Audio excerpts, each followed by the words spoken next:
Agradecemos al doctor Juan Ricardo Ortega por esta aguda y directa presentación que eleva la reflexión sobre los bienes colectivos y sobre el debate en la ética, llamando la atención sobre la urgencia de preocuparnos por la cultura, que al final de cuentas es la expresión diaria del ser humano en sus múltiples facetas, y que nos lleva también a pensar en la urgencia de que cada uno contribuya, cambiándose a sí mismo primero, hacia esa construcción de sociedad nueva que buscamos, solidaria, ética y equitativa.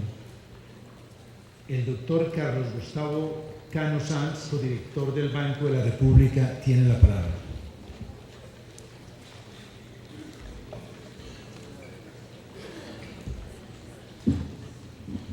Muy buenas tardes, señores presidente de la República, doctor Belisario Betancur, señor magistrado Marco Velilla, distinguidos compañeros del panel, muy queridas amigas, muy queridos amigos. Un honor enorme y comprometedor estar en este recinto, en esta ocasión, y ser invitado para que cada uno desde la perspectiva de su oficio se pronuncie en torno a reflexiones éticas. No hay ninguna ciencia del comportamiento humano que no tenga como cuna la moral. Y la economía, no obstante utilizar herramientas estadísticas, econométricas, matemáticas, es una ciencia fundamentalmente del comportamiento humano. Recordemos que el creador de la economía moderna, Adam Smith, antes de producir su gran obra sobre la riqueza de las naciones, escribió la teoría de los sentimientos morales que constituyen la arquitectura de la primera. Y nosotros los economistas tendemos peligrosamente a olvidar el origen de nuestro oficio. A través de los años y recientemente, de cara a estas recurrentes y cada vez más profundas crisis del sistema financiero global, tenemos que recoger lecciones y no olvidarlas. En primer lugar, la teoría de los mercados eficientes, que por tantos años, casi siglos, guió el quehacer de los hacedores de política pública sobre un sustento falso que predica la racionalidad de los agentes económicos, debe revisarse y debe entenderse que el Estado tiene como fundamento la intervención en el mercado, o más bien la creación de un mercado, porque el mercado no pertenece a la naturaleza y no se puede tratar como se trató, simplemente diciendo que las decisiones de sus agentes económicos eran siempre colectivamente correctas. La teoría de los mercados eficientes quedó destruida, pero después de mucho dolor, mucha sangre y muchas vicisitudes económicas que siguen sufriendo los pobres los más pobres de nuestra humanidad. Y permítanme hablar dentro de ese marco de mi propio oficio, el oficio de banquero central. La banca central tiene como encargo de la sociedad velar por el poder adquisitivo de la moneda que es la mercancía pública por excelencia, cuyo manejo va a determinar la suerte de todas las gentes que participan en las actividades económicas. Pero la sociedad también le ha confiado el manejo de esa moneda en el día a día y su conexión con las transacciones de la economía al sector financiero. Sector financiero que en general y en casi todos los países, no obstante, pertenece a agentes privados, pero no por ello, no por privados, pueden hacer uso de la moneda con los criterios de sus propios accionistas. La contraprestación para que un sector financiero privado funcione bien tiene que estar originada en una intervención rigurosa, rígida, profunda de parte del Estado en torno de la utilización final que esas entidades hacen de su dinero. En últimas, se trata de fijar criterios para definir quiénes pueden o no emplear los dineros de la sociedad y con qué propósitos a través del crédito. Quiénes pueden o no conservar o mejorar su poder económico. Quiénes pueden o no celebrar negocios. Allí hay un trasfondo fundamentalmente ético y no técnico.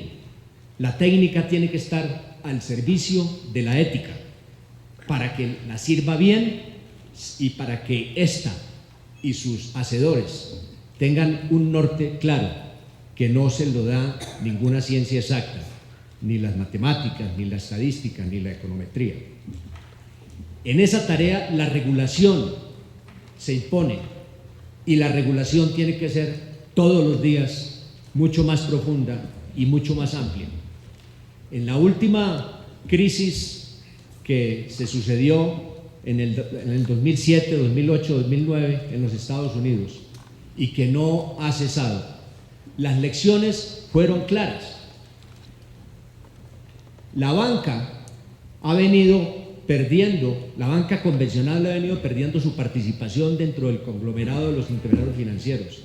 Todos los días hay intermediarios no bancarios que se escapan del radar de la regulación, a través de los cuales se han empaquetado carteras mal administradas, créditos mal adjudicados, para escaparse de esa regulación, a través de vehículos especiales que no eran regulados, lo que se denomina la banca en la sombra, y a través de muchas instituciones entrelazadas con los grandes conglomerados financieros y con los grandes conglomerados también del sector real.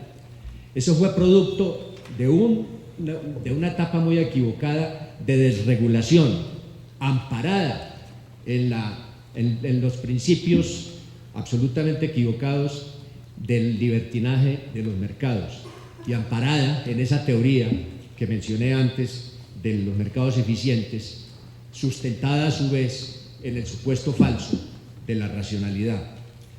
El hombre no es racional. Si fuera racional, no existirían las guerras, no existiría el desempleo, no existiría la desigualdad. El Estado tiene que llenar ese vacío con una intervención inteligente y una intervención ética, basada y anclada en la moral, como bien público.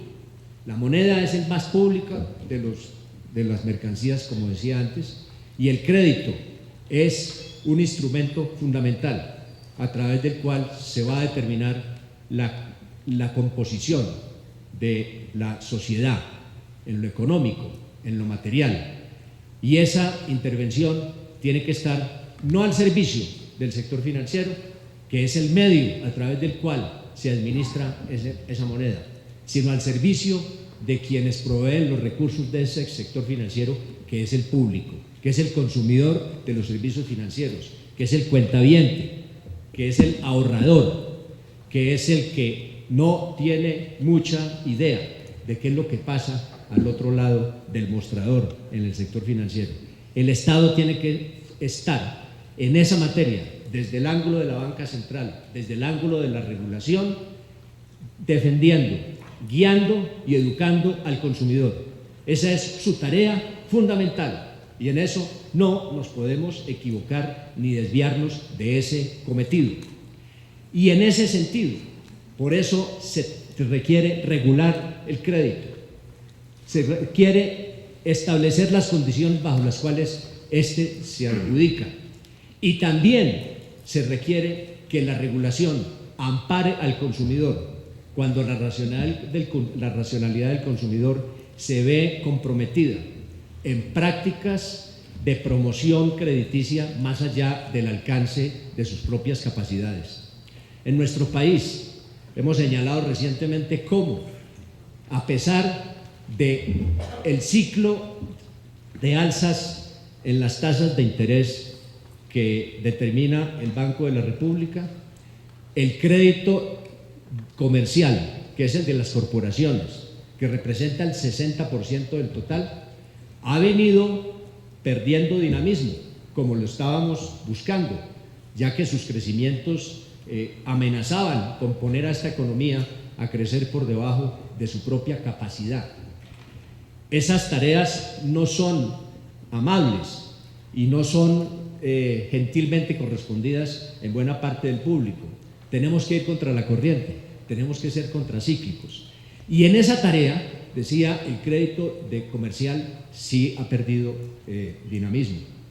Pero la preocupación enorme que me asiste es el comportamiento del crédito de consumo, el crédito de los hogares, el crédito que no va a una empresa donde existe un vicepresidente financiero y unos analistas para determinar si los costos de ese crédito son razonables o no y para determinar su buena inversión. El consumidor se guía generalmente por otros criterios y el consumidor está indefenso frente a prácticas de promoción de ese crédito cuando hay exceso de liquidez en la economía por parte de intermediarios que no se miden en los mensajes publicitarios y en las promociones y no se miden en el propósito de lograr poder tener a un público todos los días más endeudado, sobre el cual finalmente responden los contribuyentes a través del Estado cuando se sobrevienen las crisis financieras. Las regulaciones anticipatorias, las advertencias son fundamentales, la comunicación con el público y el esfuerzo para que el público, el ciudadano común, entienda, sepa de que estas instituciones le pertenecen a ese público, que tienen que estar al servicio de sus propios intereses, a veces con prácticas que pueden molestar al mismo público cuando se trata de frenar endeudamientos excesivos. Hemos venido creciendo la economía a un ritmo entre 5,5% y 5%, en tanto que el crédito de consumo está estacionado en un crecimiento superior al 20%, 2 o 3 veces más que el crecimiento de la economía durante un tiempo muy prolongado. Es un imperativo ético hacer estas advertencias y es un imperativo ético tomar las medidas para que los hogares no se endeuden más allá de lo razonable, porque nosotros tenemos que responderles a ellos, y esos hogares, cuando se endeudan más allá de lo razonable, empiezan a sufrir consecuencias muy dolorosas. En este momento, el crédito de consumo o la porción de cartera vencida, de cartera de mala calidad, empieza a crecer a unas tasas inquietantes, 27, 28% anual, muy por encima del crecimiento del propio crédito. Y uno ve en la publicidad y uno ve en el mercado una lucha de nuevos agentes tratando de ganar mercado y otros tratando de conservarlo.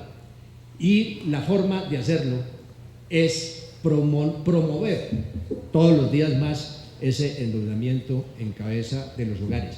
Ese es el afán del momento, esa es la preocupación, y las medidas que se han venido tomando por parte del gobierno, por parte de la Superintendencia Financiera, por parte del Banco Central, apuntan en esa dirección. Nuestra responsabilidad es hacer que la fiesta dure, que no sea de un día para otro, hacer sostenible esta tarea del crecimiento y hacer que ese crecimiento también sea equitativo. Somos responsables, pues, por crear un clima donde estas actividades y la política sectorial y el accionar del sector privado sean dependientes o se sujeten a imperativos del bienestar general. Probablemente el empresario privado tiene su interés legítimo en defender un balance y maximizar sus utilidades, pero quienes estamos al frente del manejo de la moneda tenemos la obligación, así los agentes privados se molesten, de mirar el largo plazo y el interés general, el interés del consumidor de los servicios financieros, el interés del ciudadano común, el interés sobre la ética, sobre la moral. La moral es la cuna de nuestra ciencia económica. Esa es la historia y esa es la realidad. No podemos apartarnos de ella. Y el público debe también cumplir con una tarea: vigilar a quienes estamos haciendo o respondiendo a esta confianza. El padre Alfonso Llano Escobar, en una columna hace poco tiempo, citaba un adagio latino que dice así: pecunia est primi capientis, el dinero es del que primero lo coja. Esa es la teoría del mercado eficiente, esa es la tendencia del mercado. ¿Cómo no vamos a tener un Estado fuerte en esa materia? Y termino con una reflexión que me parece oportuna. El James Madison, que fue el arquitecto más importante de las instituciones de los Estados Unidos, publicó una reflexión en un periódico muy prestigioso de la época que se denominaba el Federalist.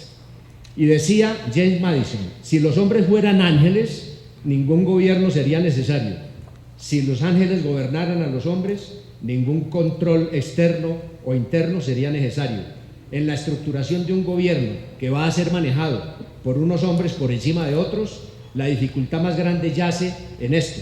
Lo primero que hay que hacer es habilitar a un gobierno para que controle a los gobernados. Y en segundo lugar, obligarlo a controlarse a sí mismo.